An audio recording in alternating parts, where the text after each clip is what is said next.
Here I'm reading an advertisement from this Pomeranian Papers newspaper or magazine from 1938. And you can see the original German on the right from the page that I'm pulling from.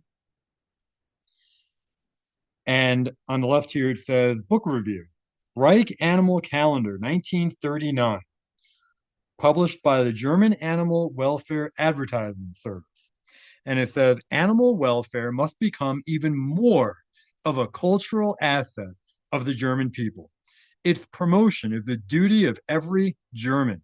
The official justification for the Reich Animal Protection Law rightly points out that even with the best animal protection law, not everything can be done to protect animals.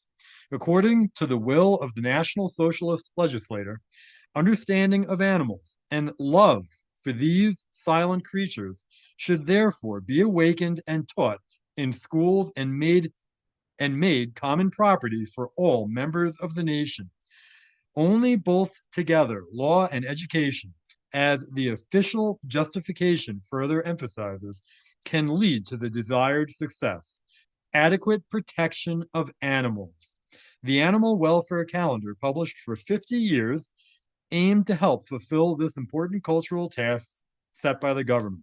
Their purpose and goal is to promote the idea of animal welfare and thus the prevention of animal cruelty. An excerpt from the animal welfare laws and a timetable complete the content of both calendars. So, I mean, that's pretty amazing, pretty awesome. Obviously, it shows that these barbaric Germans were not actually barbaric, that they, loved animals. They were, I feel like, or I think they were the first to actually pass laws to protect animals. Um, Unlike you see in our world today, where animals are abused and used for testing and livestock are abused. I'm not saying the average rancher or farmer, I think the small ones, but these big, huge Jewish conglomerates where they get millions upon millions of animals, of chickens, of turkeys, of ducks, of cattle, whatever. They don't care about the animal. They're not treating the animals good. But here, the Germans were making that attempt.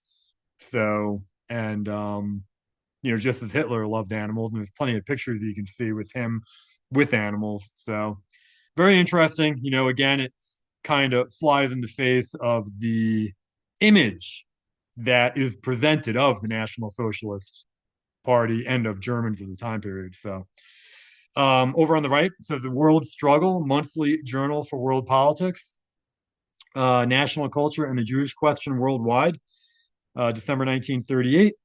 German People's Publishing House, and it says the Jewish question is more pressing today than ever throughout the world. The development of political events in recent weeks shows the entire German people how important German anti Jewish legislation and the unconditional eradication of Jewish influence on culture, the economy, and science were. It is important that every comrade in arms receives enlightenment about this political and ideological question, and thus the intellectual tools for the fight against the Jewish world enemy. The anti Jewish journal Der Weltkampf, The World Struggle, founded in 1924 by Reich leader Alfred Rosenberg, continues its combative stance on the Jewish question in its December issue. Several fundamental articles in this issue also present factual evidence of the criminal and destructive activities of Jews worldwide.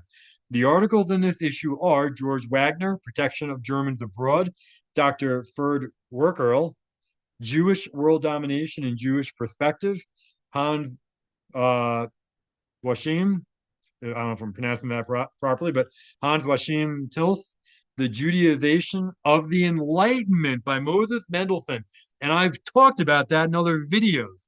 I want that article because remember, at the time of the Enlightenment, there was also the Haskalah, the Jewish Enlightenment. And in reality, I think they were one and the same. And I've come across this numerous times now. And the Germans talked about it, and I want to find this article. If anybody happens to know where it is or have it, please send it my way. And then it says Dr. K.A. Richter, Pathfinder of Jewish Emancipation. So try to find that too. Who was the Pathfinder? So very interesting. Or is there a library or catalog online of Rosenberg's The World Struggle? I did a brief look and I didn't find anything, but I didn't look too long, so maybe out there. I hope it's out there. Anyway, on the bottom, it says Krupp, A Life of Steel by August Wilmers. And it says German youth experiences firsthand here how, through heroic struggle against all odds, the Reich's armaments factory was built. Only poor German boys and girls would fail to share in the anguish of decisive moments depicted here, and whose hearts would not beat faster at finally achieved success, or at the magnanimity sorry, of this otherwise steely man, as so masterfully portrayed and as reflected in Krupp's words cast in bronze. Quote, the purpose of work should be the common good. Then work brings blessing. Then work is prayer. Right? So Krupp was a Christian too. The reader's thoughts do not stop when the book concludes. Rather, they can continue to reflect on how the German people ultimately owe it to this man's work that, given the gloomy political horizon of our times, the leader of our Reich was able to firmly establish freedom, education, and defense.